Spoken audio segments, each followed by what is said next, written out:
Hi, this is Armando again, and today I'm going to be talking about Chapter 12, which talks about education in society.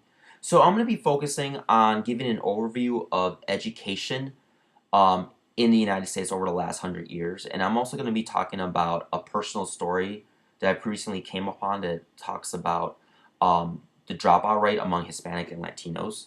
So to start off with, probably the big thing that hit me, at least when I was reading over this chapter, was that our kids spend more time in the classroom and at school than anywhere else. And then the chapter goes on to talk about the history of American education over the last 100 or so years. And what I found out from reading the chapter was that there's been this big fight between traditionalists and progressives. Now, traditionalists like to argue for a basic approach to education, meaning just focusing on math and reading, while the progressives uh, argue for developing students as citizens and also developing their home and living skills. So one of the big guys that came out of this progressive movement was John Dewey. Now, John Dewey basically um, advocated for a broader approach to education, um, not just college prep, but also vocational education. And he also argued or advocated for more cultural sensitivities, teachings about citizenship and community.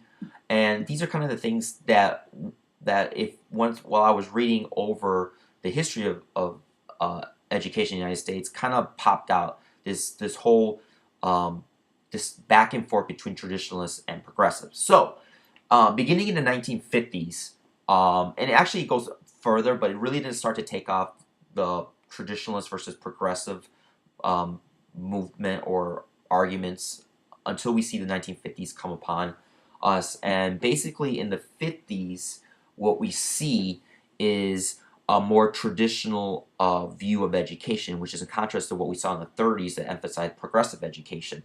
So in the 50s, with the advent of Russia launching the Sputnik satellite, we see Americans saying that we need to catch up to the Russians because they're already heading out to space. So there's now a push from an American perspective to go back to reading and math and whatnot.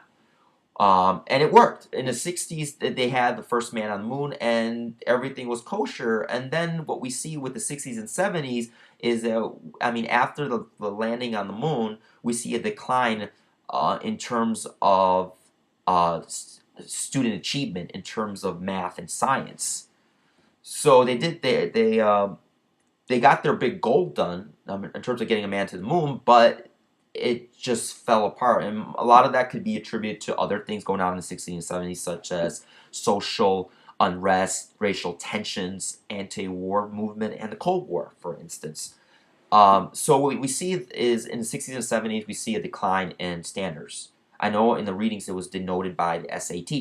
In the 80s, what we see is a push back to standards, a more traditional approach to education.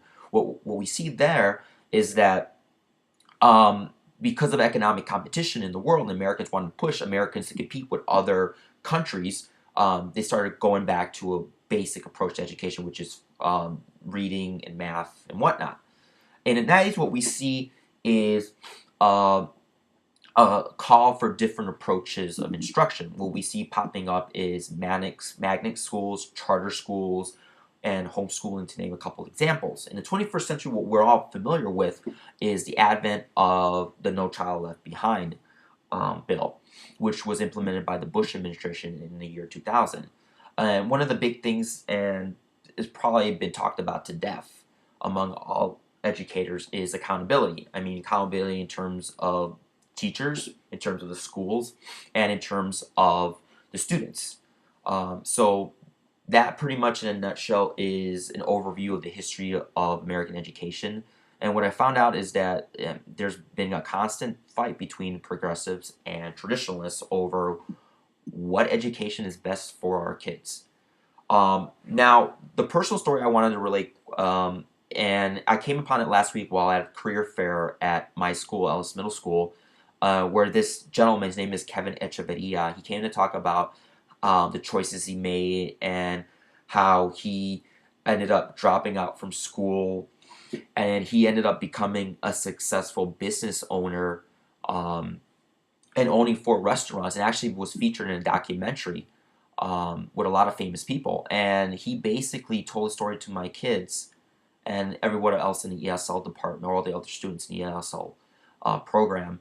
And what I saw is that a lot of times, especially at the end of the presentation, when he was asking if anybody had any questions, none of the kids had any questions. And then I started jumping in, and with my questions, I was kind of asking him to relay a lot of the information he was saying. And in my own personal story, with dealing with Latino Hispanic dropouts, I know my brother, he dropped out of school for a lot of the same reasons that Kevin talked about. He refused to get dressed for classes like gym. He didn't do so well in his other classes, but my brother was a very smart young man. I mean, he knew how to do a lot of things. I mean, in terms of with auto mechanics and computers and whatnot. It's just that he didn't, for some reason, he didn't have his act together, and there was other factors that were mentioned in the readings that I could kind of see, um, falling onto my brother. Family issues, gang sort of issues, and whatnot. Um, what ended up happening is my brother ended up getting his GED about maybe like a year later after he was supposed to graduate, and he's turned it around.